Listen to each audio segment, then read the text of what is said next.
Assalamualaikum warahmatullahi wabarakatuh. Perkenalkan, kami dari kelompok yang akan membahas revolusi Prancis. Sebelum memulai presentasi, izinkan kami untuk memperkenalkan diri terlebih dahulu. Nama saya Raffi Wirarata Sunwirawan. Nama saya Fadila Putri. Nama saya Cynthia Nurhaliza. Nama saya Amalia Nur Aziza. Nama saya Ardelia Safitri Wardani. Nama saya Gatot Fariski. Nama saya Rafael Bonti.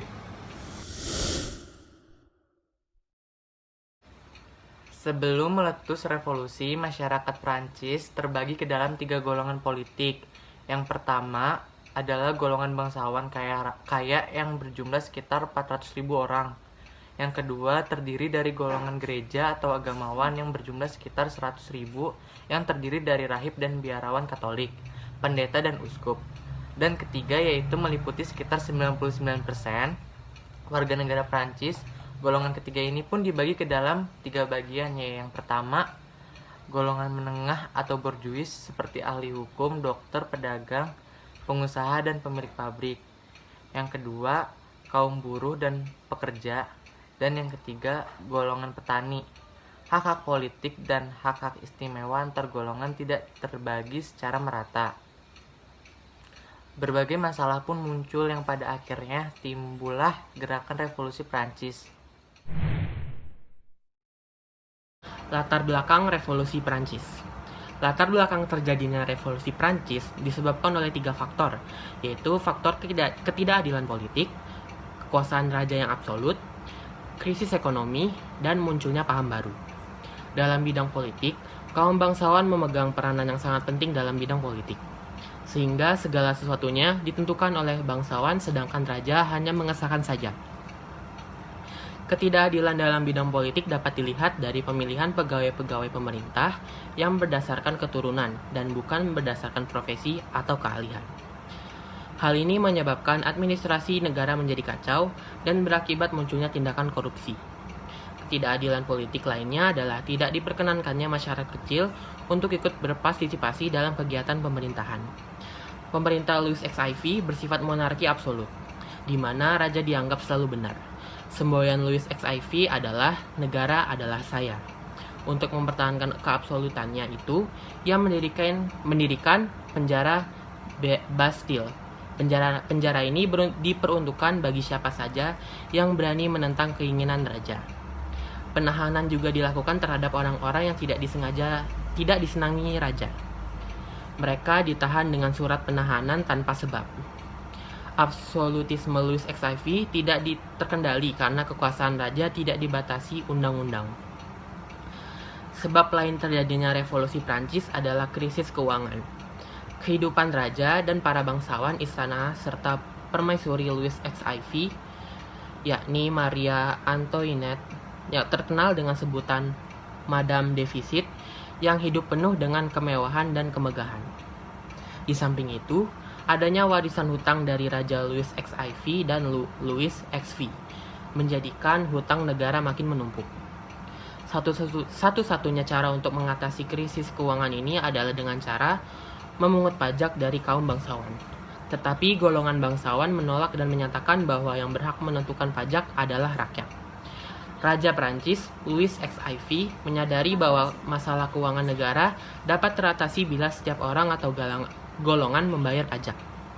Akan tetapi, karena mereka tidak memiliki kewibawaan dalam menindaki golongan 1 dan 2, maka golongan tersebut tetap memiliki hak-hak istimewa dan bebas dari pajak. Selain faktor ketidakadilan politik dan krisis ekonomi, munculnya filsuf-filsuf pembaharu juga turut andil dalam meletusnya revolusi Prancis dengan pengaruh paham rasionalisme mereka. Paham ini hanya mau menerima suatu kebenaran yang dapat diterima oleh akal. Paham ini telah melahirkan Renaissance dan humanisme yang menuntun manusia bebas berpikir dan mengemukakan pendapat.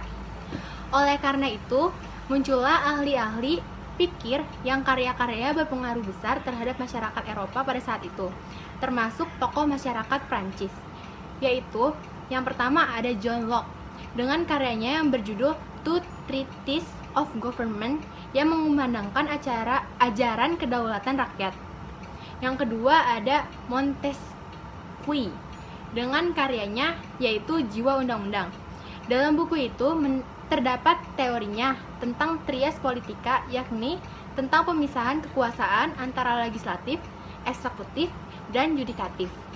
Yang ketiga ada J.J. Rousseau dengan karyanya Perjanjian Masyarakat. Rousseau mengatakan bahwa menurut kodratnya manusia sama dan merdeka. Setiap manusia pada prinsipnya sama dan merdeka dalam mengatur kehidupannya, kemudian membentuk semacam perjanjian sesama anggota masyarakat atau kontrak sosial. Melalui perjanjian bersama itu, dibentuk suatu badan yang diserahi kekuasaan untuk mengatur dan menyelenggarakan ketertiban masyarakat, yaitu pemerintah. Dengan demikian, kedaulatan sebenarnya bukan pada badan pemerintah, melainkan pada rakyat. Nah, selanjutnya adalah proses terjadinya revolusi Prancis. Untuk mengatasi krisis ekonomi, Raja memanggil Dewan Perwakilan Rakyat. Dewan ini ternyata tidak mampu mengatasi masalah sebab dalam sidang justru tidak terjadi pertentangan mengenai hak suara. Golongan 1 dan 2 menghendaki tiap golongan memiliki satu hak suara. Sementara golongan 3 menghendaki setiap wakil memiliki hak satu suara. Jika dilihat dari proporsi jumlah anggota Etans Generau yang terdiri atas golongan 1, 300 orang, golongan 2, 300 orang, dan golongan 3, 600 orang. Dapat disimpulkan bahwa golongan 1 dan golongan 2 menghendaki agar golongan 3 kalah suara sehingga rakyat tidak mungkin menang. Jika kehendak golongan 3 yang dimenangkan, golongan 1 dan 2 terancam sebab di antara anggota mereka sendiri ada orang-orang yang bersimpati pada rakyat. Pada tanggal 17 Juni 1789, anggota Etats Generau dari golongan 3 mengadakan sidang sendiri. Didukung oleh sebagian kecil anggota dari golongan 1 dan 2, peserta sidang menyatakan diri sebagai Majelis Nasional yang bertujuan memperjuangkan terbentuknya konstitusi tertulis bagi Prancis. Raja berusaha membubarkan organisasi yang dipimpin Jean Bailly dengan dukungan Konte Mirabeau ini baik dengan jalan perundingan maupun dengan kekerasan. Sikap raja yang berusaha membubarkan Majelis Nasional dengan jalan kekerasan menimbulkan kemarahan rakyat. Dan terjadilah huru-hara. Puncak huru-hara terjadi tanggal 14 Juli 1789.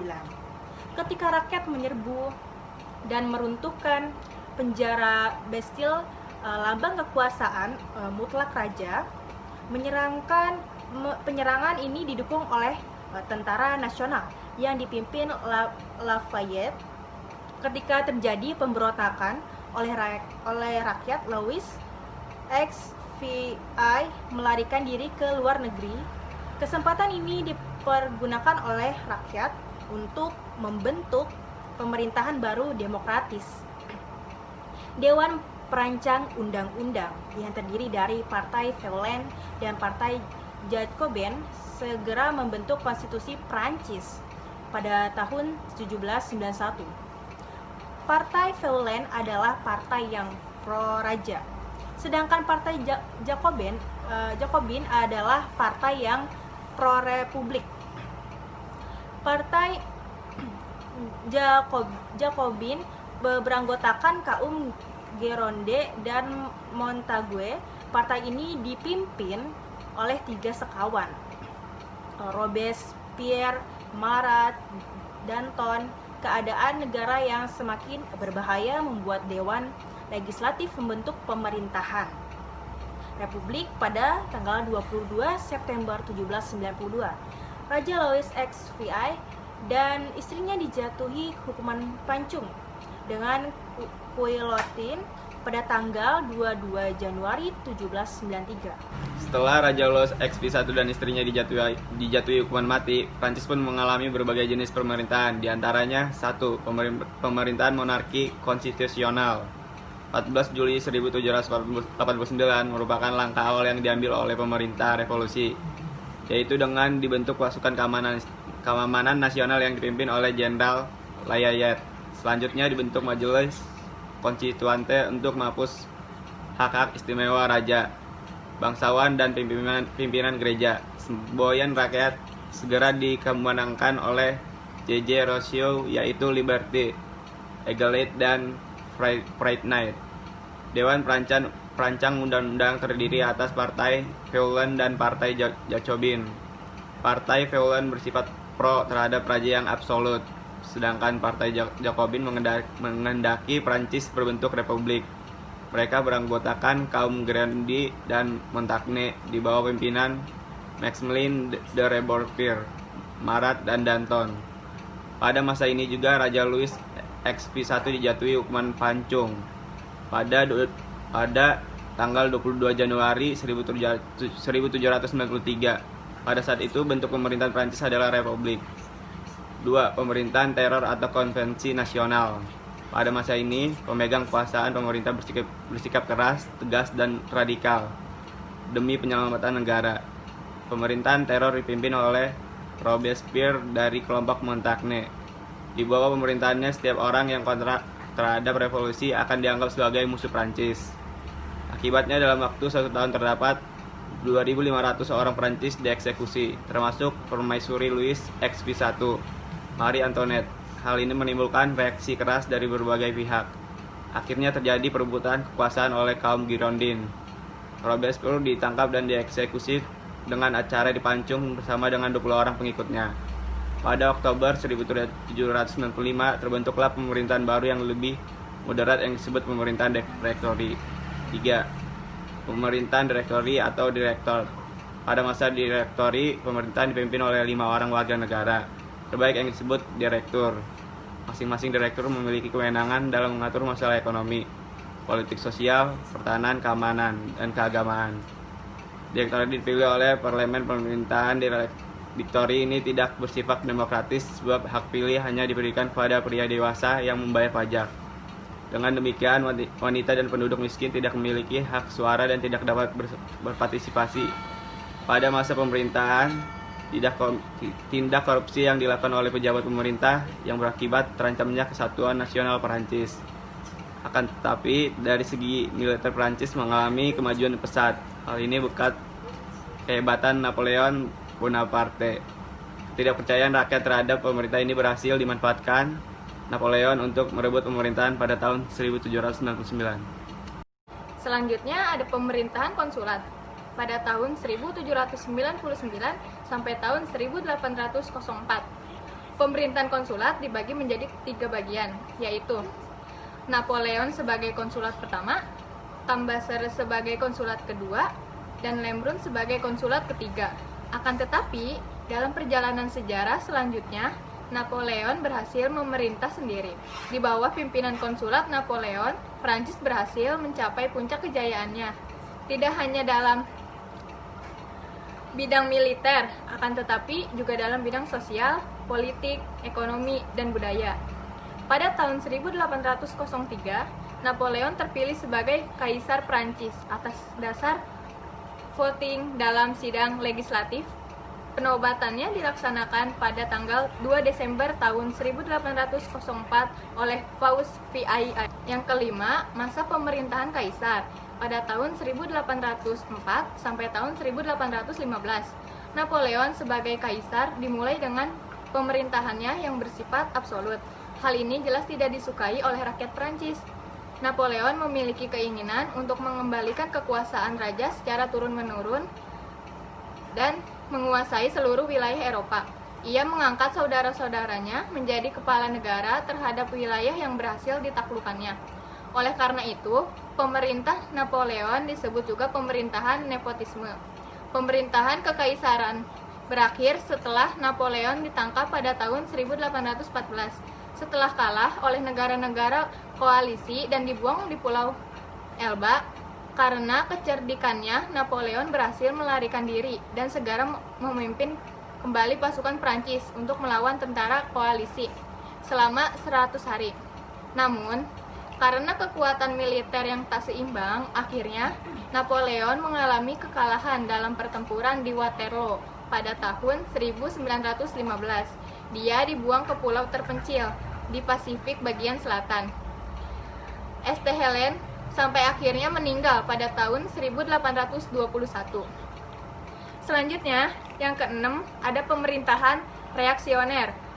Rakyat merasa tidak senang terhadap sistem pemerintahan absolut yang dilakukan oleh Napoleon. Oleh karena itu, rakyat kembali memberi peluang pada keturunan Raja Louis XVIII untuk menjadi raja di Prancis kembali pada tahun 1815 sampai tahun 1842. Selanjutnya yang keenam ada pemerintahan reaksioner. Rakyat merasa tidak senang terhadap sistem pemerintahan absolut yang dilakukan oleh Napoleon. Oleh karena itu, rakyat kembali memberi peluang pada keturunan Raja Louis XVIII untuk menjadi raja di Prancis kembali pada tahun 1815 sampai tahun 1842. Raja yang berkuasa pada saat sistem pemerintahan reaksioner selain Raja Louis XVIII adalah Raja Charles X pada tahun 1824 sampai tahun 1840 dan Raja Louis Philippe pada tahun 1830 sampai tahun 1848. Dampak Revolusi Prancis. Revolusi Prancis telah membawa pengaruh yang besar baik di dalam negeri maupun di luar negeri yang meliputi bidang politik, ekonomi, dan sosial. Jiwa semangat dan nilai-nilai revolusi sudah tertanam secara luas dan mendalam di hati rakyat dengan semboyan liberté, égalité, dan fraternité, yaitu kebebasan, persamaan, dan persaudaraan. 1. Di bidang politik, tampak jelas dengan meluasnya paham liberal di Spanyol, Italia, Jerman, Austria, dan Rusia. Rakyat menuntut agar kekuasaan raja dibatasi dengan undang-undang, sehingga terbentuklah pemerintahan monarki konstitusional. Berkembangnya semangat nasionalisme. Hal ini muncul setelah Prancis menghadapi perang koalisi. Mereka menentang intervensi asing. Semangat ini juga menjalar ke negara-negara lain. Di samping itu juga berkembang paham demokrasi di kalangan rakyat. Mereka menuntut dibentuknya Dewan Perwakilan Rakyat Negara Republik dan sebagainya. Di bidang ekonomi, dihapusnya pajak feodal dan petani yang semula hanya sebagai penggarap tanah menjadi petani pemilik tanah. Di samping itu, dihapuskannya sistem gilde sehingga perindustrian dan perdagangan menjadi perkembangan. 3. Bidang sosial. Dihapuskannya susunan masyarakat feodal yang terbagi menjadi 3 golongan dan digantikannya dengan masyarakat baru yang berdasarkan spesialisasi kerja, seperti cendekiawan, pengusaha, petani, dan sebagainya. Pengaruh pemikiran yang dihasilkan oleh Revolusi Prancis terhadap pergerakan kemerdekaan Indonesia adalah untuk mewujudkan suatu negara yang merdeka, yang bebas dari belenggu penjajah. Pada saat penyusunan bentuk pemerintahan, pada pendiri negara, The Founding Father tidak memiliki bentuk kerajaan akan tetapi memilih bentuk republik. Hal ini tampaknya secara tidak langsung mendapatkan pengaruh dari Revolusi Prancis karena bentuk negara republik memungkinkan untuk terbangunnya suasana pemerintahan yang demokratis. Seperti ditunjukkan oleh penyebab timbulnya Revolusi Prancis, walau bagaimanapun bentuk kerajaan akan cenderung mengarahkan pada munculnya kekuasaan raja yang absolut dan tirani apabila tidak dibatasi dengan undang-undang. Oleh karena itu, pembentukan negara Republik Indonesia didasarkan pada Undang-Undang Dasar yang dapat menjadi pengontrol jalannya kekuasaan. Di Indonesia juga diberlakukan pola pembagian kekuasaan seperti yang dikemukakan oleh Montesquieu. Kekuasaan eksekutif dipegang oleh Presiden beserta jajaran menterinya. Kekuasaan legislatif dipegang oleh DPR dan MPR. Sementara kekuasaan yudikatif dipegang oleh Mahkamah Agung, Konstitusi, dan Mahkamah Yudisial. Sekian presentasi yang sudah dipaparkan, semoga bermanfaat untuk kalian semua ya. Sekian, terima kasih. Wassalamualaikum warahmatullahi wabarakatuh.